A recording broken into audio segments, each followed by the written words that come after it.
AI가 정찰하고 로봇이 전투를 하는 무인 전쟁의 시대에 들어가고 있습니다. 전쟁사를 바꿀 게임 체인저가 된다는 거죠. 그리고 특별히 최근 이와 관련하여 우크라이나에 세계 이목이 집중되고 있습니다. 그 이유가 무엇인지 살펴보실까요? BCTP, 그러니까 Battle Command Training Program 훈련을 많이 합니다. 실기동을 하지 않고 지휘관 참모들이 컴퓨터 시뮬레이션을 통해 전투 지휘 훈련을 하는 겁니다. 헤이그에 있는 군사연구기관 TNO에선 군사훈련의 판도를 바꿀 연구가 비밀리에 진행되고 있다고 보도되었습니다. 인공지능, 즉 AI를 활용한 워게임, 전쟁 시뮬레이션이 개발되고 있다는 거예요. PR로 나누어서 지형, 병력, 기상 등을 전제하고 전술적 조치들을 취하게 되는데, 이 과정은 사실상 피를 말리는 고민과 연구를 통해 전술적 결심들을 취해 나가는 것입니다. 그런데 이걸 사람이 하는 게 아니라 AI를 활용한다는 거죠. 참여자가 사람이 아니라 인공지능이라는 겁니다. 훈련 버튼을 누르면 즉시 화면에 적군의 예상 이동로, 전투 발생 지역, 사상자 등의 정보가 뜨게 됩니다. 지휘관 참모들이 모여 수행하는 워게임은 수십 시간에 걸쳐 진행되는데, 이 워게임을 AI가 수행을 하게 되면 단 몇 초 만에 쫙 끝난다는 겁니다. TNO는 네덜란드 국방부 의뢰로 이 같은 연구를 수행 중이고 곧 활용될 거라고 합니다. 흥미진진하지요? 통상 전쟁터는 신무기와 새로운 개념의 전투 수행 방법을 테스트하는 방산기업의 실험장이 되기도 합니다. 지금 우크라이나는 아주 핫한 신무기, 워게임, 전술, 전략 등의 실험장이 되고 있습니다. 그러니까 우크라이나에서 아주 혁신적인 전투 수행이 실험될 가능성이 상당히 높습니다. AI가 국방 분야의 게임 체인저로 떠오르고 있는 상황에서 무기의 유지, 보수, 또 정찰, 훈련, 의사결정 등 전투 수행에 필요한 요소들이 무인 시스템이 적용되어서 아주 치열하게 진행되는 것 같아요. 타스 통신 및 기타 다른 외신에 따르면 러시아는 최근 무인 전투 차량 마르케르를 투입하겠다고 발표를 했습니다. 마르케르는 무한 궤도 위에 유탄 발사기, 기관총 등을 장착한 무인 전투 차량이지요. 독일, 미국 등 나토, 즉 북대서양 조약기구 회원국이 레오파드2 전차 등 무기를 추가 지원하는 것으로 결정을 하고 나니까 러시아는 이렇게 대응을 하고 나왔습니다. 여기에 맞서 우크라이나 역시 에스토니아가 생산해서 독일이 제공한 무인 전투 차량 데미스 14대의 투입을 예고하고 있습니다. 만약 두 차량이 맞붙게 된다면 결과는 어떻게 될까요? 그건 잘 모르겠지만 우크라이나 전쟁은 무인 로봇이 격돌하는 첫 번째 전쟁으로 기록되겠지요. 이스라엘은 인구나 경제 규모에 비해 군수 산업이 잘 발달된 나라로 꼽힙니다. 주변 국가와의 끊임없는 분쟁 그리고 전쟁으로 실전에서 무기를 테스트하기 쉬운 환경일 뿐 아니라 우방인 미국의 적극적인 지원과 국가적 노력 덕분에 숫자는 적어도 최신 첨단 무기로 무장한 정예군을 보유하고 있습니다.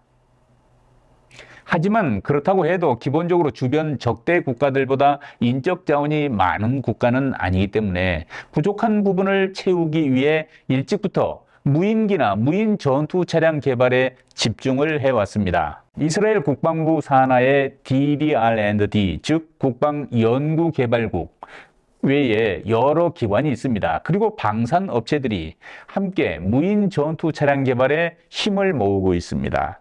그 산물 중 하나가 중형 로봇 전투 차량이라는 뜻의 Medium Robotic Combat Vehicle, MRCV입니다. 이스라엘의 엘빗사가 개발을 주도하는 MRCV는 본래 2탄 장갑차에 탑재하기 위해서 개발한 30mm 기관포를 장착하고 엘빗사가 개발한 센서와 아이언 피스트 능동방어 시스템, 탑재해 정찰 임무는 물론이고 전투 임무까지 수행할 수 있도록 개발한 첨단 무인 전투 차량입니다. 앞서 무인 전투 차량을 개발한 다른 나라의 경우에도 실전에 투입할 만큼 만족스러운 제품을 내놓았다고 아직까지는 좀 판단하기 어려운 측면이 있어요.